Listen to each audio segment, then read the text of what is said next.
Bucky. I'm a Kabi elder, and I'm excited because there's a process going on. I've got a great team of men and women that have formed an alliance around Kabi, also around a lot of other mobs right throughout this continent. And we're bringing together a little bit of excitement, but at the end of the day, we need for every man, woman to hop off their hands, stop sitting on their hands, and let's walk together as warriors, peaceful warriors, that we can bring the government down there to their knees, and we can move on and reclaim our freedom. And this is what is happening. The mobs are actually starting to work together and becoming a big force within our own selves. We are one mob at the end of the day. And if we can bring it all together and work together, what's that future going to look like for all the generations to come? We are all divine sovereigns. We've just got to know it. We've just got to feel it, and we've got to actually live it. Without living it, we don't know really who we are. We as the Kabi mob are creating our own embassy. So we've got the Kabi embassy, and I'll get Helen to explain to you what the embassy actually means on our country, and how we go about working together to use the embassy for our good and what we need to do for us. In line with Kabi coming into self-determination, which is permitted under the United Nations Determination and Rights of the Indigenous People. Kabi will officially, as of today, have an embassy. So it's an international embassy for the country that you're on now. This is actually us living, walking and talking the prophecy of Virgin, which is all the colour skins walking together to come into our own individual self-determination, so that we can then self-determine for the best place on the planet to live. So we're all very lucky to live here, but we want a future for the continent, a future for the planet, and a future for humanity. And on a bigger scale, with the original tribes, we're also working with tribal nations from all over the globe, or the flat earth, or whichever one you believe in. So it's a big process, and sadly it is a lot of paperwork, because the system that's oppressing us and basically genociding us is what we need to step away from, and it does take paperwork to do that.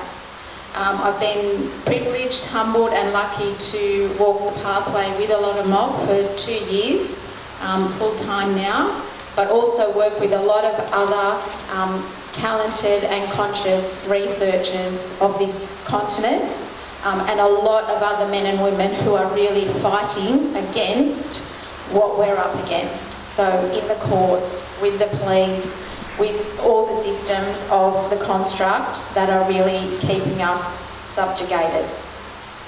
So that's the task, getting out of subjugation. So to do that, for anyone who doesn't know, there's actually 369 plus original nations on this continent that existed before 1788. And as we all probably know, sovereignty was never ceded here. So that is the key, and that is the beauty of the position that we're in for the whole world, because we can work together to use that as our key to escape all this nonsense that's going on with the system.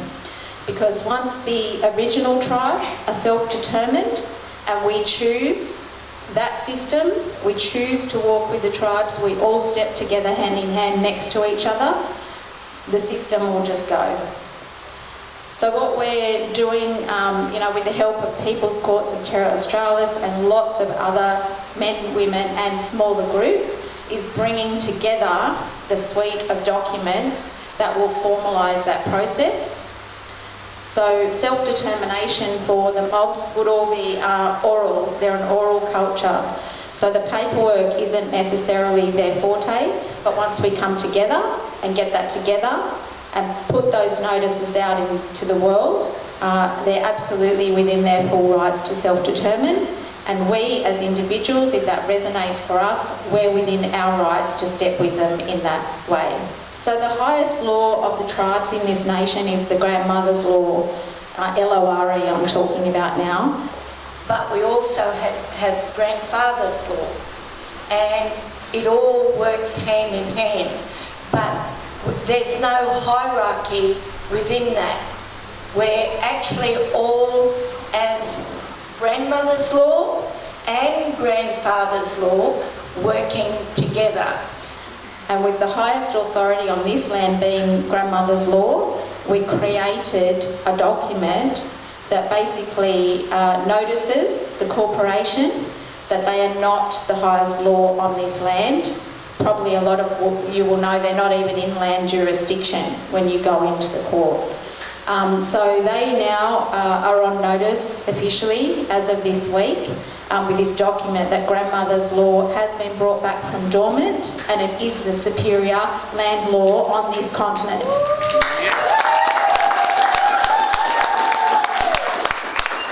This is essentially a 3-page document. I'll just speak briefly about the symbols. So this one here has come from the spiritual tribal king of the continent. His name is Ulukai, and he's based down in what we know as Victoria.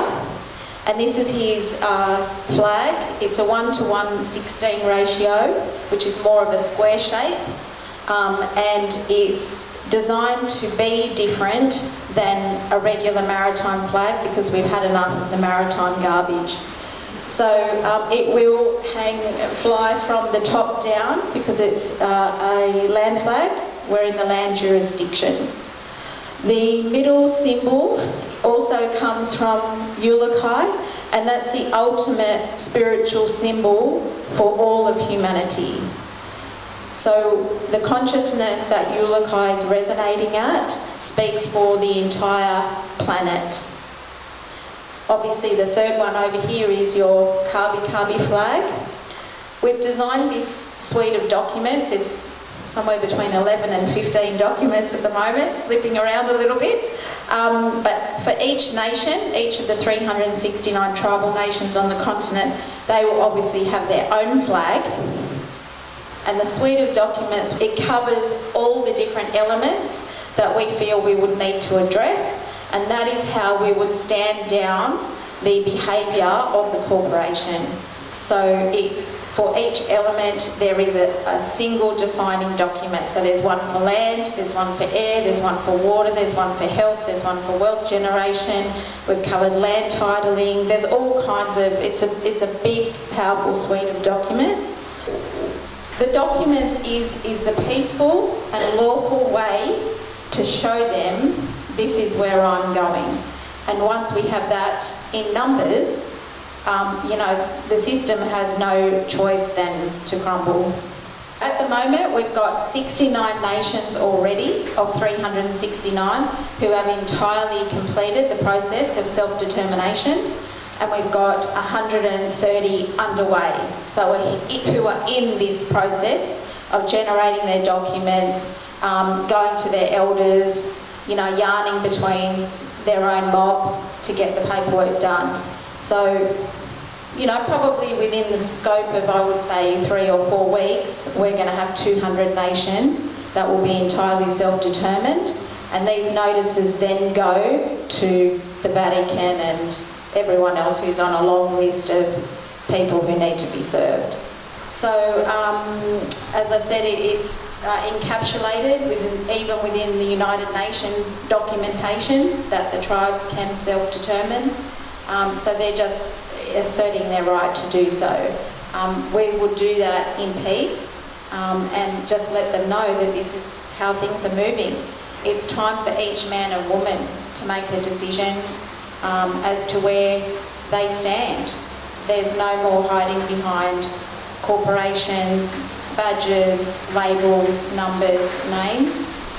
We're in the time of the living men and women need to decide which side of the fence they're on. Because we know by March, I think it is, the World Health Organisation will be trying to force its way in. The timeline is we get these documents served out and then we move on from there. It's all about making sure that our future is safe and peaceful and in our hands, not in the hands of tyrants. So it's not about sitting back and saying, oh, well, someone else will do it. No, we all chip in because we're all role models for what's about to unfold.